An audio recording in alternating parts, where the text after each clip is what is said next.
পেঁয়াজ মরিচ দিয়ে এরকম চটা পিঠা বলে মনে হয় এটাকে। এটার এই পাশটা হয়নি, এটা আর একটু হবে মচমচা।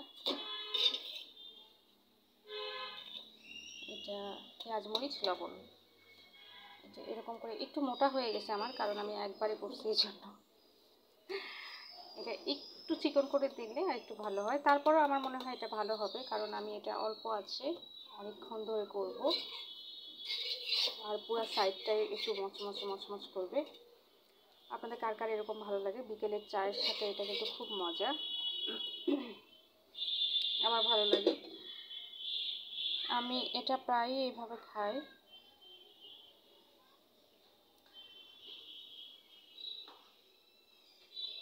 আর দিনটাও একটু মেঘলা মেঘলা ছিল, এই জন্য ভাবলাম একটু ভাজা পোড়া খাই, ভাজা পোড়া না খেলে ভালো লাগে না। এই যে মচমচ করবে কিন্তু এটা, এই জন্যই ভালো লাগে। এটা একটু এই পাশটা একটু হয়ে গেলে তারপর আবার এই পাশটা করব, কারণ এই পাশের এই যে এই সাইডগুলো আর একটু মচমচ করবে, মানে এরকম সাদা সাদা হয়ে গেলে একটু কড়মড় কড়মড় করবে। যদিও আমার কড়মড়টা খুব ভালো লাগে, পরোটাও আমার কাছে মশমশা পরোটাটা খুব ভালো লাগে। তো এই পিঠা আপনাদের কেমন লাগে অবশ্যই জানাবেন। আপনারা কি এরকম করে মাঝে মাঝে খান কি না সেটাও জানাবেন, কারণ অনেকেই আবার এই ধরনের পছন্দ করে না। আমি অনেকজনকে দেখছি যে এরকম লবণ দিয়ে মরিচ পেঁয়াজ দিয়ে এরকমটা ওদের ভালো লাগে না, এই জন্য বললাম। তো আজকে হচ্ছে হাত থেকে আমার মোবাইলটা পড়ে গিয়ে একটু ফাটছে, এটা আসলে করার কিছু নাই, কপাল খারাপ। এই জন্য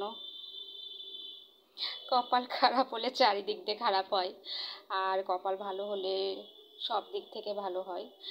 তো দেখি ফেসবুক থেকে কতদিন কী করতে পারি, এই আর কি।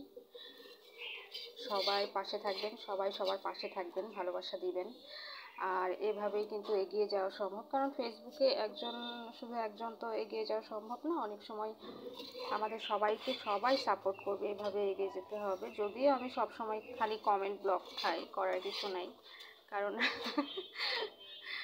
আমি আজকেও কমেন্ট ব্লকে আছি, এই জন্য কাউকে কমেন্ট ব্লক আমি প্রায় সময়ই থাকি আর কি। যখন দেখে যাই একেবারে একটু কমেন্ট করি, আমি 10 মিনিট কমেন্ট করি, তারপরে কিন্তু আর করি না, এই ব্লক খাই এই জন্য। কিন্তু তারপরও দেখা যায় আমি ব্লক খাই, কেন যে ব্লক খাই আমি নিজেও জানি না। আর নিত্য নতুন মানে নিত্য সঙ্গী হয়ে গেছে এখন এটা আমার। যখনই দেখি একটু নিজের কমেন্টে রিপ্লাই দিয়ে অন্যদের ভিডিও দেখে একটু কমেন্ট করব, তখনই দেখে এইটা হয়ে যায়। এখন বুঝতেছি না কমেন্ট থেকে ব্লগ থেকে বাঁচার উপায় কি, একটু জানাবেন জেনে থাকলে। এই যে মচমচা হয়ে গেছে, এটা এখন গরম গরম চা দিয়ে খেতে কিন্তু খুবই মজা। তালের পিঠা এরকম করে বানাই, তালের পিঠা তাল এরকম করে কলার পাতার মধ্যে মুড়ায় তারপরে ওটা পোড়ানোটাও কিন্তু মজা লাগে। আমি তালের পিঠা ওইভাবেও খাইছি, আর তেল দিয়ে তো আমরা সবাই খাই, তো ওরকম পোড়ানোটাও কিন্তু অন্যরকম একটা টেস্ট। আপনারা যারা যারা খেয়ে দেখেন নাই অবশ্যই খেয়ে দেখবেন। তো বন্ধুরা,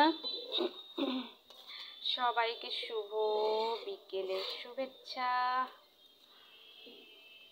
আর পিঠা খাওয়ার দাওয়াত রইল। এই ধরনের ঝাল ঝাল পিঠা, আমি ঝাল পছন্দ করি, এই জন্য মনে করি সবাই ঝাল পছন্দ করে, আসলে না। তো সবাই ভালো থাকবেন, বাই।